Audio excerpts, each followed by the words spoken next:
Hi, so let's talk about keeping past clients happy and generating more business for you. Past clients are money in the bank if properly cultivated.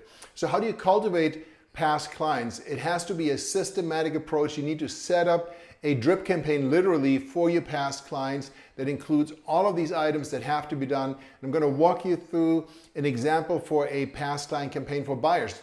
First, you need to have personal phone calls where you talk to your past clients at least once every 2 to 3 months. And your phone calls need to be structured and come from a place of, how can I help you? Is there anything at all that I can do for you? What can I do for you? Do you have any needs with respect to your home? You want to come from a contribution perspective, and then your clients are going to feel like, oh my God, this person really does have an interest in us, wants to help. So you're checking in every 2 to 3 months to find out what's going on, if there's anything that you can do in order to help them. And then of course, you want to ask for referrals. I'm going to talk to that at the end. Number 2, you want to set up a concierge services type of mindset where you can say to your buyers, I have a concierge service you can call 24/7, anytime. If you need anything at all with respect to your home, whether it's painting, repairing, handyman, new pool cage, pool service, whatever it is, anything related to your home, just call this number.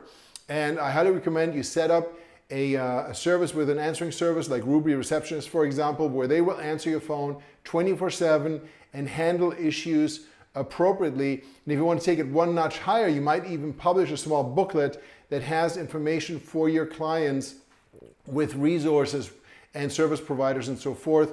And if you have a lot of past clients, you might even set up a private Facebook group just for your past clients. Next, you want to have a monthly newsletter. When I used to run my team, I had both an email newsletter and a printed newsletter that I mailed every time. Why? For starters, I wanted to be in front of them every month via the mailed newsletter. They're going to see it. Even if they throw it in the garbage, they're going to see the Thomas Heimann home selling team with my picture on it, the monthly newsletters. I had market stats in there. I had some interesting information. Over half of my clients actually read the newsletter each and every month.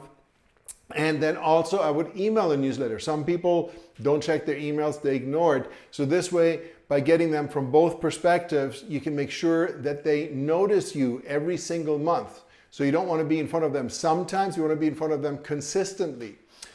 Next, you want to have client appreciation events.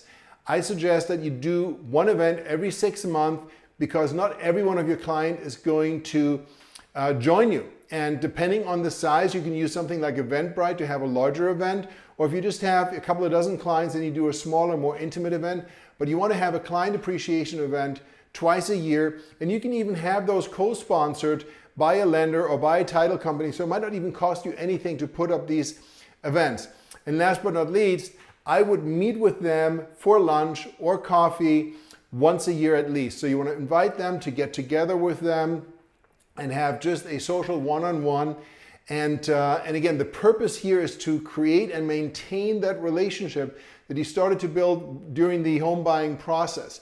Now, always, always, always ask for referral, because the purpose for all of this here is for you to stay front in mind to them, for them to think of you when they're thinking real estate, whether it's for themselves or one of their friends and family members. And you always want to ask for referrals, because if you don't ask for it, they're not going to think about it. They may have a coworker in the office that told them last night that they're thinking about making a move. And if you don't ask them, they're not going to remember it. So you have to ask for referrals. If you do these things, you should be able to get at least 1, ideally 2 to 3 referrals out of each client that you have right now. And keep in mind, buyers also will become repeat buyers. They're going to buy again, they're going to sell again. They're on average going to move every 5 to 7 years. So cultivating your past clients and keeping them happy is super important. I hope you found this helpful. My name is Thomas Heimann with Realty Partners.